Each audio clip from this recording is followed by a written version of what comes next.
Hey everybody. Guess what time it is? It's time for another sonnet about procreation. Nothing highbrow here. This is low-hanging Shakespeare. Welcome back to Low-Hanging Shakespeare. Sonnet 3. Let's go.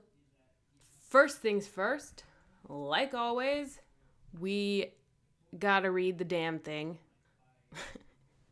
This is always so fun to read Shakespeare without having read it previously. After having done 20 Shakespeare plays, I still struggle with cold reads in Shakespeare, but I've made a whole YouTube channel about it, so I have to keep doing it.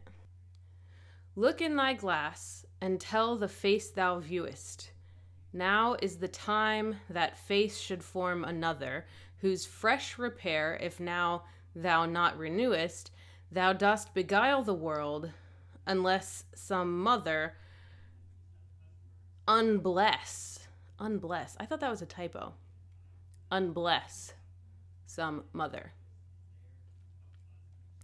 For where is she so fair, whose uneared womb disdains the tillage of thy husbandry? Or who is he so fond will be the tomb of his self-love to stop posterity? Thou art thy mother's glass, and she in thee calls back the lovely April of her prime. So thou, through windows of thine age, shalt see, despite of wrinkles, this thy golden time. But if thou live remembered not to be, die single, and thine image dies with thee. Oh, that was a mess. Okay, you should know the drill by now. This is the third time, right? Line by line. Look in thy glass, and tell the face thou viewest. Let's start by looking at the end of that line and notice that there's no punctuation there. So first thing that's happening in this sonnet is we have a thought that extends past the end of the line. So this first line is going to be kind of difficult to translate or interpret unless we also look at the following lines. This first line says, hey, why don't you look in the mirror and tell the person that's looking back at you, ... Now is the time that face should form another.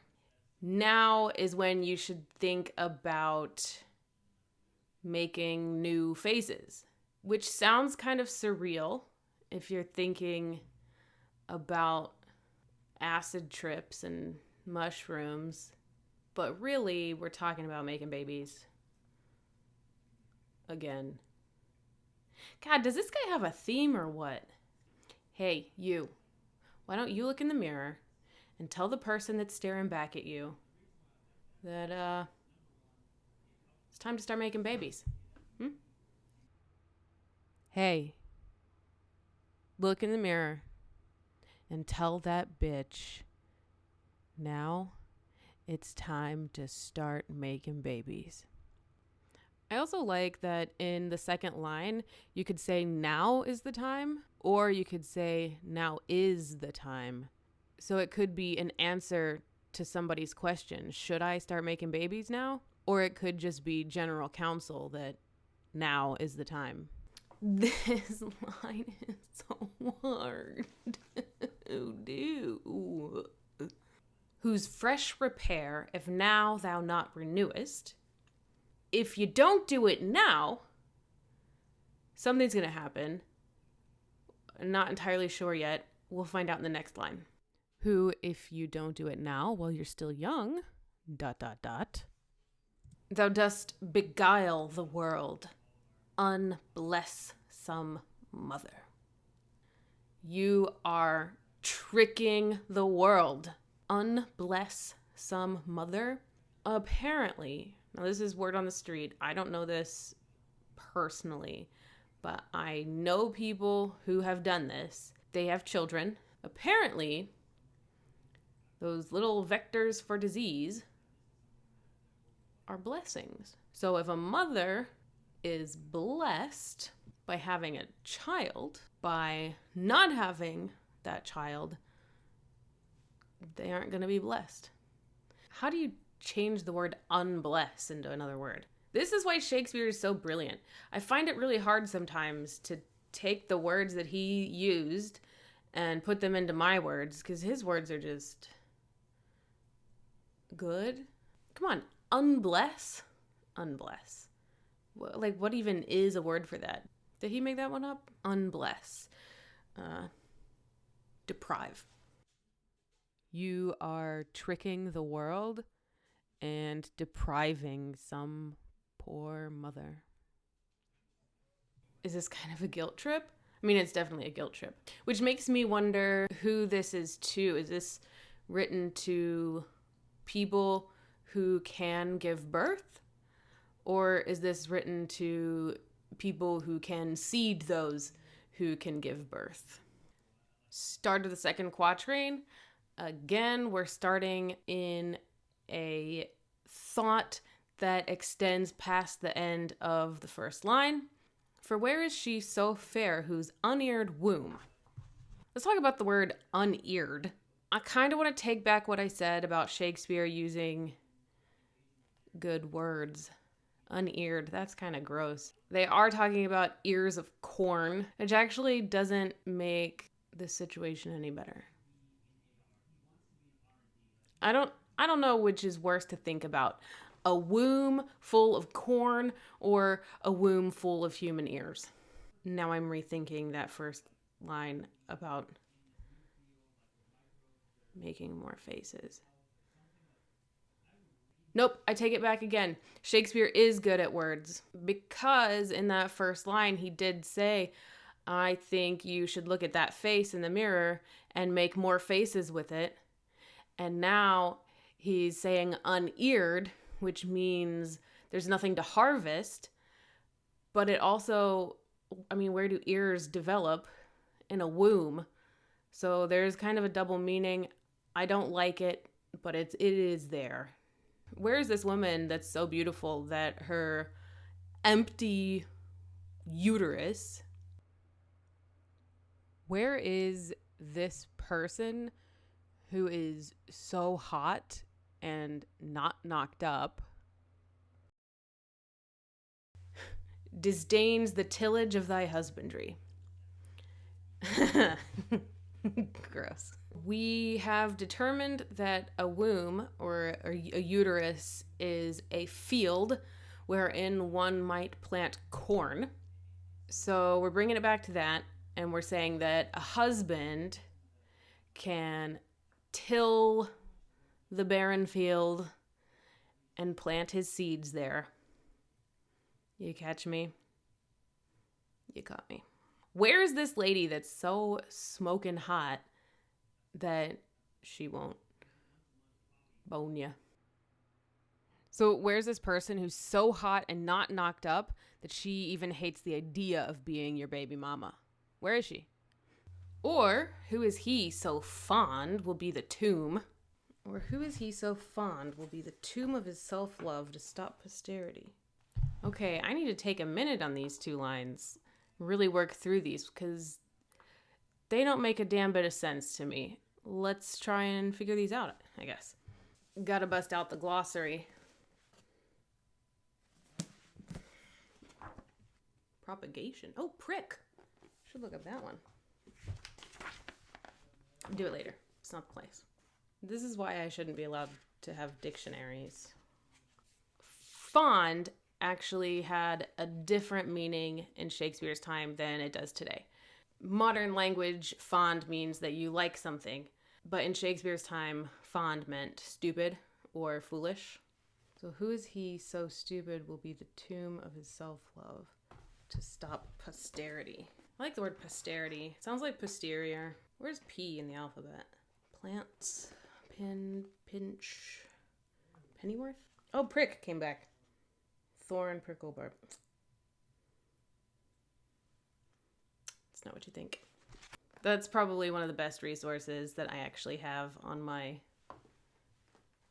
1/92nd of the library. Who is he so stupid that his seed will go to the grave with him and he will have no children? I still don't like this sentence. I mean, I like this sentence because it has self-love in it, and I think that's kind of funny, but it's just a weird sentence. Essentially, who's the idiot that is eventually going to die and have no lineage because he's fucking selfish? Is that the second quatrain already? I think that's the second quatrain already.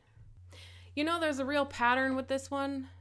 Every quatrain starts in at least a 2-line sentence. I don't necessarily know what that means. I think that's not for me to decide.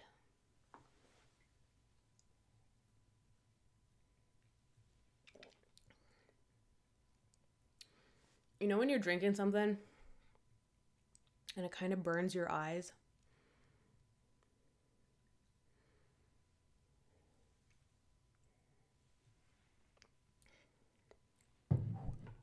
It's delicious.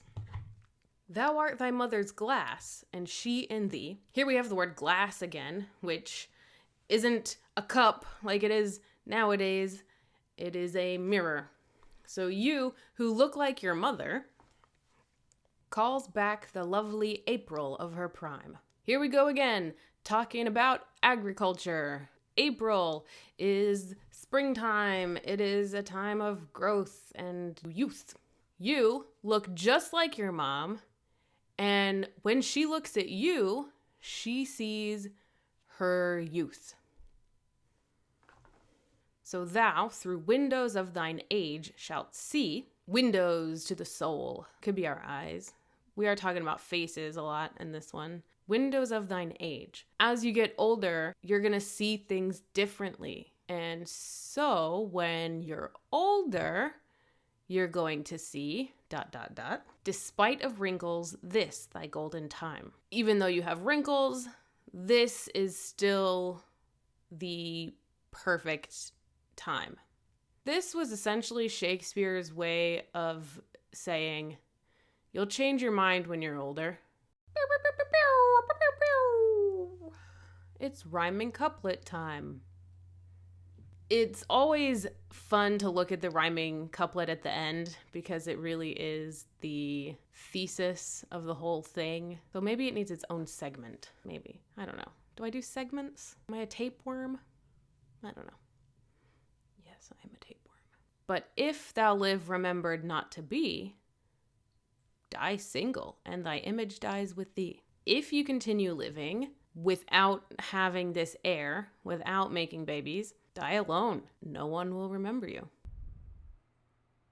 If you don't make babies right now, die alone about it, and everyone's just gonna forget that you ever existed because there's nobody out here that looks like you. People in Shakespeare's time famously couldn't remember a person after they died unless there was somebody on the planet that looked like them. I think it's time to read this whole poem out in my own words. Hey, look in the mirror and tell that bitch it's time to start making babies. Who, if you don't do it now, you're tricking the world and you're depriving a mom. Where is this person that's so hot and not knocked up that she hates the idea of being your baby mama? And who's this idiot who's gonna die and have no kids because he's selfish? You look like your ma, and she uses you to remind her of her youth. So when you're older, you're gonna see. Even though you're old, you'll see your youth. And you know what? If you don't make babies, die alone, and everyone will forget about you. Okay, now in Shakespeare's beautiful language. Here we go. Look in thy glass, and tell the face thou viewest, now is the time that face should form another, whose fresh repair, if now thou not renewest, thou dost beguile the world, unbless some mother. For where is she so fair, whose uneared womb disdains the tillage of thy husbandry? Or who is he so fond will be the tomb of his self-love to stop posterity? Thou art thy mother's glass, and she in thee calls back the lovely April of her prime. So thou, through windows of thine age, shalt see, despite wrinkles, this thy golden time.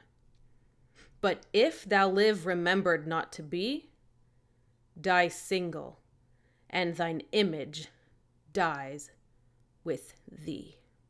If you're watching along, there's a couple lines in there that I really encourage you to say out loud to yourself. Unbless some mother. Taste it, feel it on your tongue, feel it on your teeth. So you've got 3 words there that you have to emphasize, or else unbless some mother. Sounds like nonsense. Another, stop posterity. Give that one a taste. Disdains the tillage of thy husbandry. That one's pretty tasty too.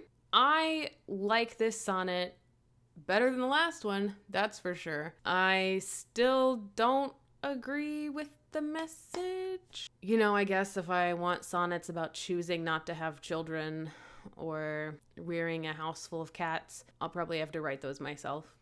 Still not a whole lot of dirt going on in this one. For the most part, it's pretty clean, except where I wrote bitch. But that's just my words. So tell me what you thought about Shakespeare's third sonnet. One of you wrote a really brilliant limerick. In the first sonnet video, there is a pinned comment by Alina that says, "There once was a young lass named Gypsum who could but did not try to get some. So she stared at her ass through a mirror made of glass, and she pitied a world with less income." Go give that sonnet a read, because there's some clever spelling, and it's really nasty, and I love it, and I want more cleverly naughty Shakespeare derivative works. Write your own limerick, haiku, free verse. Is that a type of poetry? I don't know. Write some kind of poem, short and sweet, about Shakespeare's third sonnet. Let's make some derivative works, y'all. Let's really make some dirt nasty Shakespeare. Shakespeare won't care. Post it in the comments. Make a response video. Tweet me. Whatever. Let's class up the joint. And by class it up, I mean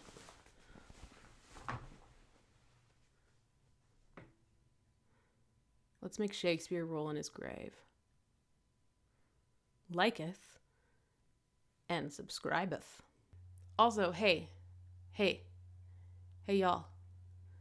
I haven't seen a lot of general Shakespeare questions in the comments. Throw some of those in there so I have something to talk about other than sonnets.